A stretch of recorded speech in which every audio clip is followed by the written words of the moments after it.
What kind of black magic could ASUS have possibly put in this keyboard to make it worth $500? By the way, that's US dollars. If you live in Australia, it's $800 here. I'll be totally honest with you, ASUS did send me this keyboard for free, but they didn't ask me to make a video. They don't even know that I'm making a video. They're probably gonna be really angry at me after this, and they're letting me keep it. So I have every incentive in the world to tell you that this is an amazing keyboard and it's totally worth the money, but I just can't do it. One, can't get over the price. Two, apparently you guys think it's really badass whenever YouTubers like call out huge corporations. So this is gonna look really sick for me. Like, you know what I could buy with $500? Probably like 5 apples in today's market, or like 24 Windows 11 keys. Guys, if you need a Windows 11 key, you can get them on VIP SED keys for as low as $21. Just use my code NUTTY at checkout to get them for 30% off. And if you want to save a little bit more money, you can get a Windows 10 key for just $15 and then upgrade that to Windows 10 or Windows 11, what am I talking about, completely for free. You can use a secure payment method like PayPal. They'll send you an activation code. Put it on your Windows settings, boom, and you're good to go. No more Windows activation watermark thing. Check out VIP SED keys, link down below, and thanks for sponsoring the video. We'll get to talking about the price. I promise you, we'll have a whole conversation about it later. I promise I'm not gonna go easy on ASUS just because they were really nice to me. And they were really nice to me, okay? They were really lovely to work with. I just wanna talk about the keyboard for what it is first. So this is the ROG Azoth Extreme. It's a 75% wireless keyboard. So it's compact to give you more space to move your mouse around for all of your like sick pew pew games. But you still get navigation keys and a function row. So it's a super popular layout at the moment. One of my personal favorite layouts. It has a color OLED screen, which looks awesome. So you can show things like your battery percentage, CPU and GPU stats, or any custom GIF that you want. And it's got this really interesting volume rocker thing. It's not quite a volume knob, but you can still control your volume, change songs in Spotify. The switches are hot swappable too, so you can replace any of the switches with whatever flavor that you desire, but the sockets are north facing. If you don't know why that's a bad thing, it probably won't bother you, so don't worry about it. And the stock switches are perfectly fine. I have the ROG Snow or whatever switches. They're linear, very smooth, very light. I wouldn't bother changing these out at all. Stabilizers are also perfectly tuned. If you don't know what stabilizers are, they're basically like, you know, the long keys like your space bar or the shift key. They have like these wires under them, and normally on like old mechanical keyboards, they'd be like really rattly and they sound super terrible. These ones are tuned perfectly. They are these weird co-star type stabs, so like sometimes when you remove the keycaps, it like takes the stem with it and it's like really hard to put back in. Super strange, but other than that, they're perfectly tuned. It is also fully aluminum, so this is built like a tank. Even the wrist rest comes with like an aluminum base, but then it's got like this soft leather top. It's not magnetic though, it kind of just sits in front of the keyboard. Keycaps, I'm not gonna lie, these are kind of cringe. I don't like the gamer font. I thought we gave up on that like 8 years ago. I don't think anyone likes the gamer font. It feels really nice to type on. I love how it feels, and I've been using it for the past like 2 weeks. It's just a shame that it costs so much because it's a really good keyboard, and for what it's worth, I'm glad that big gaming brands are starting to make high quality keyboards, because gaming keyboards have been like a meme for a really long time. But how does it perform in games? And this is where it gets really confusing for me. So ASUS ships an 8 kHz polling booster in the box, which on paper should make the keyboard more responsive or faster in games. In practice, I am not convinced that anyone can tell the difference between the standard 1 kHz polling and 8 kHz polling. I tried it out and I personally could not perceive any difference at all. Personally, I would pay no attention to the 8 kHz polling. It is entirely unnoticeable and nowhere near worth it for this price. The bigger question that a lot of people are wondering is rapid trigger. Why doesn't the keyboard have rapid trigger? Rapid trigger, of course, is the big feature that everyone's getting a huge boner over. It all started with the Wooting 60HE. I'm sure you've watched this video here. Basically, rapid trigger keyboards use entirely different switches to traditional mechanical keyboards.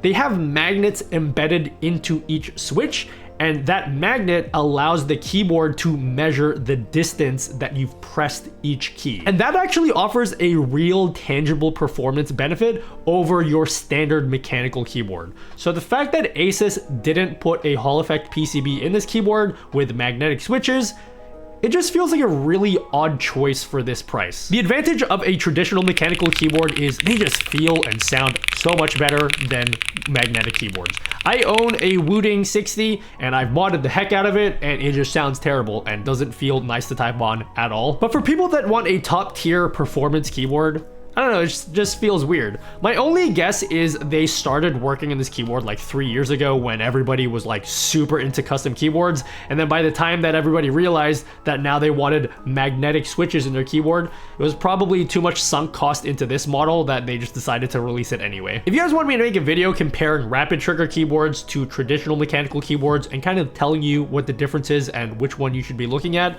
let me know, because maybe I can make that video. But yeah, this is just not the keyboard you want if you're looking at top tier, top of the line gaming performance. But if you wanted a keyboard that sounds and feels really nice to type on, this is a great option if it didn't cost $500.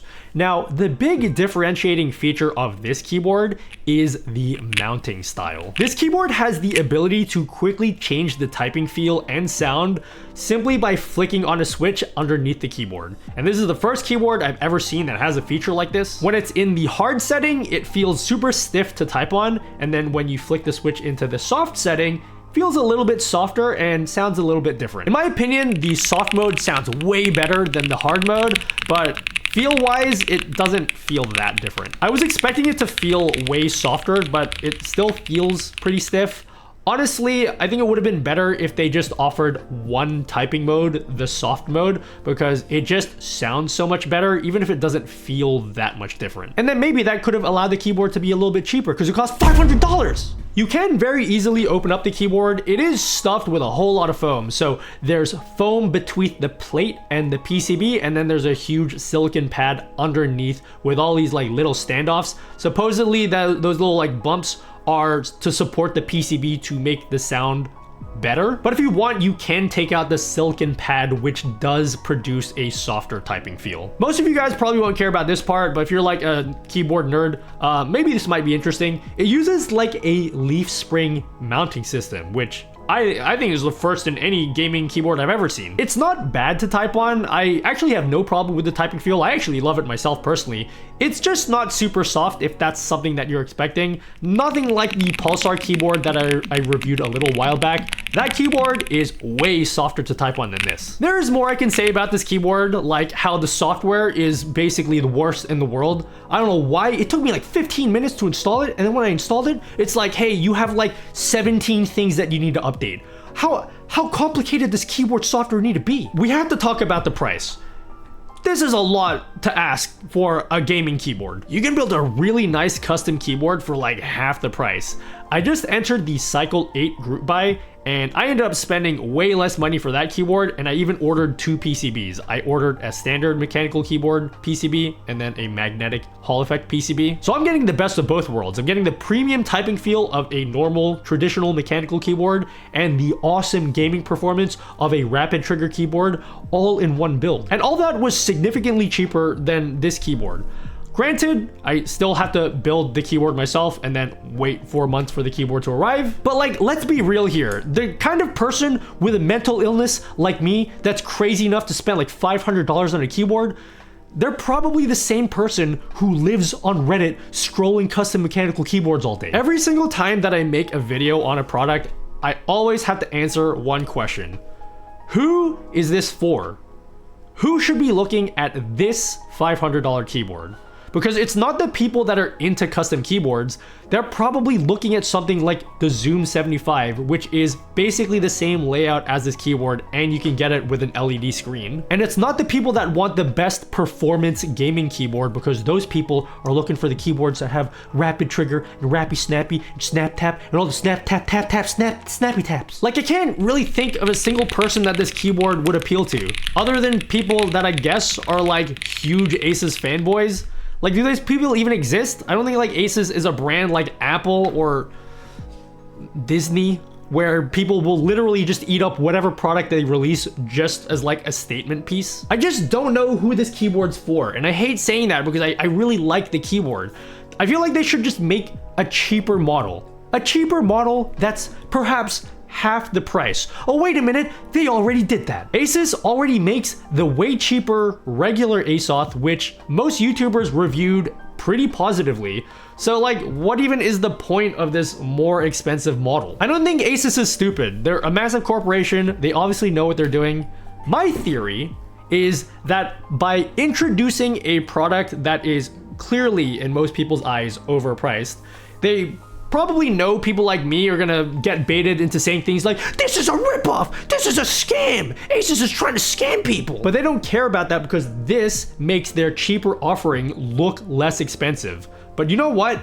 $250, that's still a stupid amount of money to spend on a gaming keyboard, even though I seem to do that on a regular basis. Don't be like me, I have a sick mental illness. But anyway, those are my thoughts.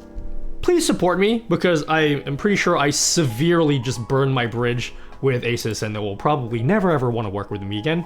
Okay, enjoy typing noises, guys, and I'll see you guys next week.